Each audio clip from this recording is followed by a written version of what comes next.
जय हिंद दोस्तों, I hope कि आप लोग बहुत अच्छे होंगे।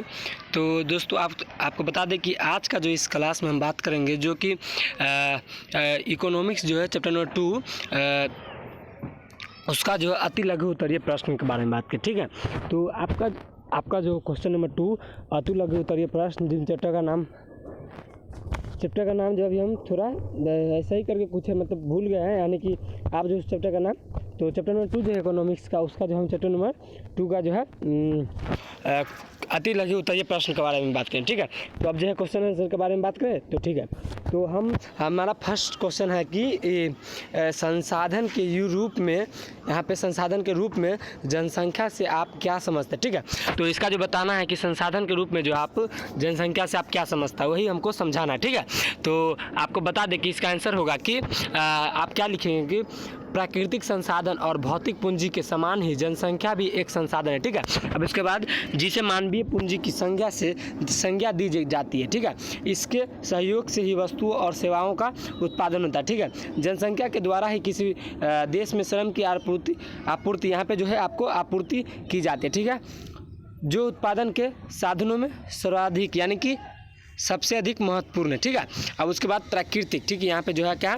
कि प्राकृतिक संसाधन और भौतिक पूंजी उत्पादन के निष्क्रिय साधन। ठीक है, मतलब कि जो जनसंख्या के मानवीय संसाधन की इन्हें उत्पादन से योग्य बनाते हैं। ठीक है दोस्तों, हमारे यूट्यूब चैनल जो है ना स्नेह क्लासेस को आप लोग जो है जल्दी से एक बार सब्सक्राइब कर लिया। ठीक है, जो लोग अभी से सब्सक्राइब नहीं किए। ठीक है, तो क्योंकि देखिए यहाँ पर जो है इस चैनल के माध्यम से आपको क्लास 9 का जो है ऑल सब्जेक्ट की तैयारी कराएगी। ठीक है, क्योंकि अभी जो कि आपको मैथ जो है आप दूसरे चैनल से आप पढ़ सकते हैं, क्योंकि हमारे पास जो अभी मैथ में थोड़ा प्रॉब्लम, यानी कि बोले तो मतलब किसे उतना सब्जेक्ट यानी कि सभी चीज़ उपलब्ध नहीं, इसलिए हम जो है मैथ का क्लास अभी शुरू नहीं कर रहे हैं। ठीक है, तो आप लोग जो है प्रश्न नंबर 2 है क्या जनसंख्या में तीव्र विधि से होने पर कौन सी समस्याएं उपलब्ध होती है। ठीक है, तो इसका आंसर क्या होगा कि अन्य साधनों के समान ही जनसंख्या भी एक संसाधन है। ठीक है, प्राकृतिक संसाधन और भौतिक पूंजी यहाँ पे जो पूंजी की अपेक्षा जनसंख्या में अधिक वृद्धि होने से कई समस्या के बाद क्या है, आप लोग जो है ध्यान से उसका आंसर सुनिएगा। ठीक है, समस्या के बाद क्या है आपके पास कि समस्याएं उपलब्ध होती है। ठीक है, जनसंख्या बढ़ने के कारण समुदाय को आर्थिक विकास के लाभों से वंचित रहना पड़ता है। ठीक है, यानी कि देखिए हमारे देश में जो भी बहुत ज़्यादा ही जनसंख्या बढ़ रही है, इससे यानी कि रुपये की कमी भी हो रही है। ठीक है, तो इसके बाद है कि जनसंख्या में तीव्र वृद्धि से फलस्वरूप प्रति व्यक्ति, ठीक है, प्रति व्यक्ति की औसत आयु यहाँ पे जो आयु है, ठीक है, आयु में ह्रास होता है। ठीक है, और उसके बाद है कि अधिकरण व्यक्तियों को पर्याप्त, यहाँ पे पर्याप्त होगा नहीं, हाँ सही है, यहाँ पे जो है क्या है कि अधिकरण व्यक्ति को यानी कि अधिकरण व्यक्ति को क्या है, अधिकरण व्यक्ति को प्राप्त और पौष्टिक भोजन नहीं मिल पाता। ठीक है, उसके बाद है कि उनकी वस्त्र, आवास, शिक्षा, चिकित्सा आदि जैसी अनिवार्य, ठीक है, यहाँ पे जो है अनिवार्य आवश्यकताओं की भी पूर्ति नहीं हो पाती। ठीक है, परिमतः लोगों को जीवन का स्तर गिरने लगता है। ठीक है, उनकी कार्य कुशलता और उसके बाद कम हो जाती है। ठीक है, अब प्रश्न नंबर 3 की बात करेंगे, तो आई होप कि आप लोगों को वीडियो अच्छा लग रहा होगा, तो आप जो जल्दी से हमारे चैनल यानी स्नेह क्लासेस को सब्सक्राइब कर दीजिएगा। ठीक है, अब तीसरा नंबर प्रश्न कि बिहार की जनसंख्या का आकार क्या है। ठीक है, तो आपको बता दें इसका आंसर होगा कि 2001 की जनगणना के अनुसार बिहार की कुल जनसंख्या लगभग 8.29 करोड़ है। ठीक है, यानी कि समझ सकते कितना है। ठीक है, यानी कि 8 करोड़ 29 लाख। ठीक है, और उसके बाद इनमें 4.32 यानी कि 32 जो है करोड़ पुरुष है। ठीक है, उसके बाद 3.97 जो है करोड़ महिला है। ठीक है, यानी कि यहाँ पे जो आपको बता दें कि पुरुष की जनसंख्या 2001 में जो बहुत ज़्यादा थी। ठीक है, उसके बाद इस प्रकार बिहार की जनसंख्या का आकार काफ़ी बड़ा है। ठीक है, अब इसके बाद आगे क्या है कि आगे की और यह भारत भी कुल जनसंख्या का लगभग 8.7% बिहार जनसंख्या की दृष्टि से उत्तर प्रदेश और महाराष्ट्र के भारत का तीसरा सबसे बड़ा राज्य है। ठीक है, वस्तुत नवंबर 2000 में राज्य के विभाजन के पूर्व देश की कुल जनसंख्या का 10% भी अधिक बिहार के बाद क्या है बिहार के बाद में निवासी, ठीक है, करता है। उसके बाद और उत्तर प्रदेश के बाद यह भारत का दूसरा बड़ा राज्य है। ठीक है, था। है नहीं था, ठीक है। अब प्रश्न नंबर 4 की बात करेंगे। प्रश्न नंबर 4 क्या है कि जनसंख्या के घनत्व से आप क्या समझते हो, ठीक है। आप लोग जो है आप लोग ये खुद से आंसर भी बना सकते हैं, ठीक है। तो देखिए यहाँ पे जो मेन पॉइंट है कि आप जो शिक्षा लेते हैं ना, अगर क्लासरूम में बैठे हुए ना, तो मतलब कि सबसे पहला ज़रूरी यह रहता है कि आप लोग ना कि मतलब बुक पढ़ते ना तो थोड़ा समझने का कोशिश कीजिएगा, ठीक है। क्योंकि देखिए जब तक हम बुक समझेंगे नहीं तब तक हम रटने वाला काम जो नहीं करना चाहिए बच्चे लोग को, ठीक है। तो प्रश्न नंबर कितना था, प्रश्न नंबर देख लेते हैं। प्रश्न नंबर जो आपको 4 है, ठीक है। तो यहाँ पे प्रश्न नंबर क्या कह रहा था कि प्रश्न नंबर 4 क्या था, प्रश्न नंबर 4 कि जनसंख्या के घनत्व से आप क्या समझते हैं, ठीक है। तो आप इसका आंसर क्या लिखेंगे कि जनसंख्या के घनत्व का अभिप्राय मानव भूमि अनुपात से है, ठीक है। और उसके बाद किसी क्षेत्र में प्रति वर्ग किलोमीटर, ठीक है, में निवासी करने वाले व्यक्ति की औसत संख्या की जनसंख्या का घनत्व कहते हैं, ठीक है। किसी देश के राज्य की कुल भूमि में कुल जनसंख्या से भाग देकर उसके घनत्व को निकाला जा सकता है, ठीक है। उसके बाद क्या है देखते हैं हमारे देश में, ठीक है, हमारे देश तथा राज्य, ठीक है। यहाँ पे क्या है हमारे देश तथा राज्य की जनसंख्या को लगातार वृद्धि होने के कारण जनसंख्या का घनत्व भी क्रमशः बढ़ता जा रहा है, ठीक है। 2001 की जनगणना के अनुसार भारत में जनसंख्या का औसत घनत्व 324 व्यक्ति प्रति वर्ग किलोमीटर, बिहार में 881 व्यक्ति प्रति किलोमीटर, ठीक है। जो कि हम आपको जो मतलब बोले दिए तो मतलब किसे क्या बोले, हाँ, जो कि हम ऑब्जेक्टिव क्वेश्चन में आपको दे दिए हैं। ये वाला क्वेश्चन जो आपको ऑब्जेक्टिव क्वेश्चन में 324 व्यक्ति वाला मिल जाएगा, ठीक है। यहाँ पे जो है आपको बता दें कि 5 का जो आंसर है सो यहाँ पे लिखा गया कि स्त्री पुरुष अनुपात का क्या, यहाँ पे जो है 5 नंबर प्रश्न, ठीक है। यहाँ पे जो धोखा से हो गया, ठीक है। तो आप लोग से माफी है, ठीक है। हम इसको पढ़ेंगे कि स्त्री और पुरुष का क्या अभिप्राय, ठीक है। तो इसका उत्तर क्या लिख लीजिएगा, स्त्री पुरुष का अनुपात तथा लिंग अनुपात का अर्थ यह है कि प्रत्येक 1000 पुरुषों पर स्त्रियों की जनसंख्या क्या है, ठीक है।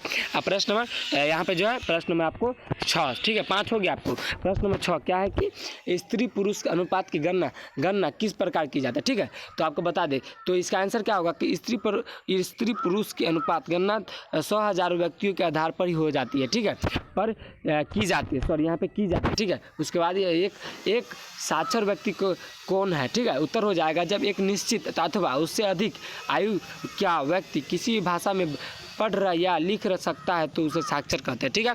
अब प्रश्न नंबर 8 की बात करेंगे। सॉरी यहाँ पे जो 19 शायद टोटल जो 19 प्रश्न है, तो यहाँ पे हम अभी 8वें प्रश्न पर, ठीक है। तो 8वां प्रश्न को हम जल्दी से हल करेंगे, उसके बाद आगे बढ़ेंगे। देखिए इतना फास्ट इसलिए बढ़ाते हैं क्योंकि जो यहाँ पे जो बहुत काफ़ी समय लग जाएगा, ठीक है। तो उतना देर का वीडियो जो है बच्चे लोग जो बोरिंग हो जाता है, इसलिए हम फटाफट आप लोग जो स्क्रीनशॉट ले लीजिएगा, ठीक है, वीडियो को रोक कर, ठीक है। अब इसके बाद 8वां प्रश्न है कि जीवन प्रत्याशा का अर्थ स्पष्ट करें, ठीक है। तो आपको स्पष्ट करना है, ठीक है। तो इसका आंसर क्या होगा, जीवन प्रत्याशा का अर्थ किसी व्यक्ति के जीवित रहने की संभावित आयु से है। दूसरे शब्दों में जीवन प्रत्याशा का अभिप्राय यह है कि विभिन्न वायु वर्ग में मृत्यु दरों को ध्यान में रखते हुए किसी बच्चे के जन्म के बाद कितनी आयु तक जीवित रहने की संभावना होगी, क्या संभावना है, इसे हम जन्म के प्रत्याशा अथवा प्रत्याशित वायु को या औसत वायु कहते हैं, ठीक है। स्वास्थ्य सेवाओं की उचित व्यवस्था होने पर लोगों को जीवन प्रत्याशा बढ़ती है, ठीक है। स्वास्थ्य सेवाओं में सुधार होने से विगत वर्षा में हमारे जीवों को प्रत्याशा में वृद्धि हो जाती है, ठीक है। तो दोस्तों आप लोगों से रिक्वेस्ट है कि आप लोग जितने लोग जो हमारे वीडियो देख रहे हैं, तो आपसे अब एक बात है, विनती है कि मतलब किसी आप बोलिएगा कि लाइव क्लास चालू करें या नहीं ऑब्जेक्टिव क्वेश्चन का, ठीक है। तो आप लोग जो है जल्दी से आप इसका आंसर मतलब किसी हाँ या नहीं जो है ना आप लोग जो कमेंट में बता दीजिएगा, ठीक है। तब तक वीडियो को हम आगे बढ़ाते हैं, ठीक है। तो 9वां प्रश्न है, यहाँ पर देखिए 9 मिनट तो हो गई अभी तक। अभी 9वां प्रश्न, जन्म दर तथा मृत्यु दर के अध्ययन क्या महत्व है, ठीक है। तो यहाँ पर आंसर लिखिएगा, जन्म एवं मृत्यु दर के अभिप्राय किसी एक वर्ष में प्रति 1000 जनसंख्या के पीछे जन्म वाले बच्चों को अथवा मरने वाले व्यक्तियों की संख्या से है, ठीक है। जन्म दर से तथा मृत्यु दर से 8 पॉइंट या प्रदेश में जनसंख्या का आकार का निर्धारित होता है, ठीक है। मुख्यतः तरन इन दोनों का अंतर ही जनसंख्या की वृद्धि दर को निर्धारित करता है, ठीक है। यदि जन्म दर की अपेक्षा मृत्यु दर से कम है जनसंख्या की वृद्धि होती है। इसके विपरीत जन्म दर की अपेक्षा मृत्यु दर से अधिक होने जनसंख्या कमी हो जाती है, ठीक है। तो आप लोग जल्दी से इसका ठीक है। तो प्रश्न नंबर 10 आप प्रश्न नंबर जो है टोटल 10 9 हो गया, 10 बचा, ठीक है। 10वां प्रश्न है कि कार्यशील जनसंख्या से आप क्या समझते हैं, ठीक है। आंसर क्या होगा कि कार्यशील जनसंख्या से अंतर्गत ऐसे व्यक्तियों को रखा जाता है जो वास्तव में काम में लगे हुए हैं, ठीक है। कार्यशील जनसंख्या के निर्धारित करने की दृष्टि से आयु संरचना अत्यधिक महत्व है। हमारे देश में 14 वर्ष से कम, ठीक है, 14 वर्ष से कम तथा के बाद 60 वर्ष से अधिक वायु के व्यक्ति को कार्यशील जनसंख्या में सम्मिलित नहीं किया जा सकता है, ठीक है। इस प्रकार जनसंख्या के बच्चों और वृद्ध व्यक्तियों की जनसंख्या से अधिक होने पर कार्यशील जनसंख्या का अनुपात घट जाता है। इसका आर्थिक और मौद्रिक विकास पर प्रतिकूल प्रभाव पड़ता है, ठीक है। 2001 की जनगणना के अनुसार हमारे देश में 14 वर्ष तक के आयु वर्ग के बच्चों की जनसंख्या 36% तथा बिहार में 42% जो है निःश्रय की अब अधिक है, ठीक है। ये हमारी कार्यशील जनसंख्या के कम से होने पर का प्रमुख कारण, ठीक है। अब इसका आगे प्रश्न नंबर 11, ठीक है। 11वां क्या है, प्रश्न नंबर 11 जो बहुत छोटा है, तो प्रश्न नंबर 11वां क्या है कि बिहार की ग्रामीण एवं नागरिक क्या है, ठीक है। तो इसका आंसर क्या होगा, बिहार की ग्रामीण जनसंख्या 89% एवं नागरिक जनसंख्या क्या है 11%, ठीक है। अब इसके बाद 12 नंबर क्वेश्चन 12 नंबर क्वेश्चन क्या है कि मानव पूंजी का निर्माण से आप क्या समझते हैं, ठीक है। तो इसका आंसर हम जब हम मानवीय संसाधन के विकास में पूंजी का विनियोग करते हैं तो इसे मानवीय पूंजी निर्माण कहते हैं, ठीक है। प्रश्न नंबर 13, ठीक है। प्रश्न नंबर 13 है जो काफ़ी लंबा है, ठीक है, फिर भी हम इसको हल करेंगे बोलकर, ठीक है। प्रश्न नंबर 13 है कि मानवीय पूंजी के निर्माण से 2 प्रमुख घटक उल्लेख करें, ठीक है। तो आप लोग क्या लिखेगा इसका आंसर कि मानवीय पूंजी संसाधन में निवेश के श्रम की गुणवत्ता है यहाँ पे जो और उत्पादन की क्षमता बढ़ती है, ठीक है। शिक्षा और स्वास्थ्य सेवा मानव पूंजी निर्माण के 2 मुख्य घटक है, ठीक है। यहाँ पे जो है मुख्य घटक है। इस दृष्टि से बच्चों की शिक्षा, स्वास्थ्य और पोषक पर किया जाने वाले निवेश सर्वाधिक महत्वपूर्ण है, ठीक है। जहाँ सामान्य शिक्षा से मनुष्य का बौद्धिक विकास हो जाता है, वहाँ तकनीकी शिक्षा से हमारे उत्पादन का क्षमता बढ़ती है। मानव पूंजी का निर्माण दृष्टि से आप स्वास्थ्य के बाद स्वास्थ्य सेवाओं की समुचित व्यवस्था को आवश्यक है। इन सेवाओं को सुविधाओं के सुधार से होने के मनुष्य की शारीरिक क्षमता में प्रत्यक्ष रूप से वृद्धि देते हैं, ठीक है। आप लोग जल्दी से इसका आंसर स्क्रीनशॉट ले लीजिएगा। प्रश्न नंबर जो है ये जो है 14 नंबर प्रश्न, ये भी काफ़ी लंबा है, फिर भी हम इसको देखते हैं, कोशिश करके हल हो जाए कि साक्षरता विकास क्या स्थिति है, क्या है कि साक्षरता बिहार की क्या स्थिति है, ठीक है। आंसर लिखेंगे कि किसी भी समाज के विकास का शिक्षा, ठीक है। इसके बाद का महत्व योगदान होता है, ठीक है। साक्षरता को शिक्षा का एक सामान्यता समदंग माना गया है, ठीक है। विगत वर्षों के अंतर्गत बिहार में शिक्षा का विस्तार हुआ है, लेकिन यह अभी भी इस क्षेत्र में बहुत पिछड़ा है कि बिछड़ा होगा, शायद बिछड़ा हुआ है, ठीक है। 2001 की जनगणना के अनुसार बिहार में साक्षरता की दर मात्र 47% है, ठीक है। जबकि साक्षरता राष्ट्रीय का औसत 64.8 यानी कि 84%, ठीक है। बिहार में शिक्षा के स्थिति के अनुसार अनुमान इस बात से लगाया जा सकता है कि केरल की साक्षरता की दर 90% से अधिक तथा उड़ीसा जैसे एक पिछड़े हुए राज्य की अलग 63%, यहाँ पे बिछड़े होगा, ठीक है, बिछड़े लिख लीजिएगा, ठीक है। प्रश्न में जो है आपको बता दें, प्रश्न में जो है यहाँ पे जो है थोड़ा कट गया, रुकिए, जो हम आपको बताते हैं। प्रश्न नंबर जो है 15, ठीक है। प्रश्न नंबर 15 क्या है, ठीक है। प्रश्न नंबर 15 को जल्दी से हम हल करेंगे कि प्रश्न नंबर 15 है कि छोटा सा है कि प्रारंभिक शिक्षा से आप क्या समझते हैं, ठीक है। तो आंसर क्या होगा कि प्रारंभिक अथवा प्राथमिक शिक्षा यह है जो युवा 6 से 14 आयु वर्ष के बच्चों को न्यूनतम और आधारभूत कौशल से सिखाती है, ठीक है। अब प्रश्न नंबर 16, ये भी जो बहुत छोटा है, तो इसको भी हम जल्दी से हल करेंगे कि स्वास्थ्य सेवाओं से क्या महत्व है, ठीक है। स्वास्थ्य सेवा की उचित व्यवस्था पर लोगों की जीवन पर अत्याचार और कार्य क्षमता बढ़ती है, ठीक है। यहाँ पे जो हमारा 14 मिनट का वीडियो बन गया, अब जो है प्रश्न नंबर हम 17, प्रश्न नंबर 17 जो काफ़ी लंबा है, प्रश्न नंबर 18 थोड़ा छोटा और प्रश्न नंबर 19 भी छोटा, ठीक है। तो प्रश्न हम अब 17 के बारे में बात करें, ठीक है। तो आप लोग जो है हमारे यूट्यूब चैनल को जल्दी से, आप लोग जो लोग सब्सक्राइब नहीं किए, जो लोग अपने दोस्तों में शेयर नहीं किए, जल्दी से शेयर कर दीजिए और सब्सक्राइब भी कर दीजिएगा, ठीक है। आवाज़ से आप क्या समझते हैं, ठीक है। इसका आंसर है भोजन और वस्त्र के समान ही आवाज़ की मनुष्य की एक अनिवार्य आवश्यकता है, ठीक है। आवश्यकता आवाज़ से, ठीक है। आवाज़ जलवायु की विभिन्नताओं से सुरक्षा प्रदान करने के साथ समाज के भावी नागरिकों को जन्म और पालन पोषण की व्यवस्था करती है। आवास का संबंध केवल रहने के मकानों से नहीं, वरना स्वस्थ वायु, सुरक्षित पेयजल तथा अच्छे वातावरण से भी है, ठीक है। इस प्रकार के आवास की व्यवस्था मानवीय संसाधनों के विकास की सहायता होती है। मनुष्य की कार्य क्षमता एवं उत्पादन, ठीक है, एवं उत्पादन में वृद्धि के लिए आवास एक न्यूनतम स्तर अत्यधिक आवश्यक है, ठीक है, अत्यंत आवश्यक है, ठीक है। प्रश्न नंबर जो है 18 के थोड़ा जल्दी हल करेंगे, ठीक है। कि बिहार में अधिक जनसंख्या व 5 जिलों का नाम बताना है। क्या लिखेंगे? पटना, पूर्वी चंपारण, यहाँ पर मुजफ्फरपुर और इसके बाद क्या है? मुजफ्फरपुर, मधुबनी और गया बिहार के सर्वाधिक यानी कि सबसे अधिक वाले 5 जिले, ठीक है, हो गया। अब प्रश्न नंबर जो है 19 कि यहाँ पे जो है कि निम्नलिखित संक्षिप्त शब्दों का पूर्ण रूप लिखे, ठीक है। एक है NCERT, दूसरा UGC, तीसरा है ICAR, ठीक है, और उसके बाद चौथा है ICMR, उसके बाद पंचमा है SCERT, और इसके बाद हो गया 5 बोला है ना, हाँ। तो 5 है कि फर्स्ट है राष्ट्रीय शैक्षिक अनुसंधान संधान और प्रतिशत, यानी कि इसको थोड़ा जो हमारा ना इंग्लिश कमज़ोर है, फिर भी देखते हैं कोशिश करके, जितना सही हो सके हम उतना सही बोल सकते हैं, ठीक है।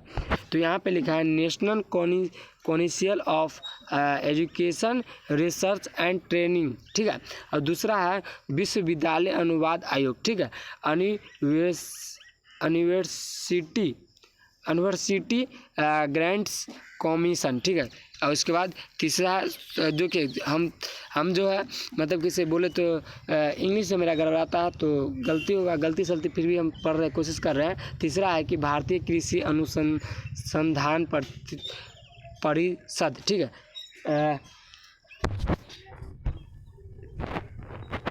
तो क्या हो जाएगा ये सॉरी यहाँ ये हाँ ये वाला था कि सॉरी यहाँ पे जो है तीसरा नंबर था, सॉरी हाँ तीसरा नंबर था कि भारतीय कृषि अनुसंधान प्रतिशत, ठीक है।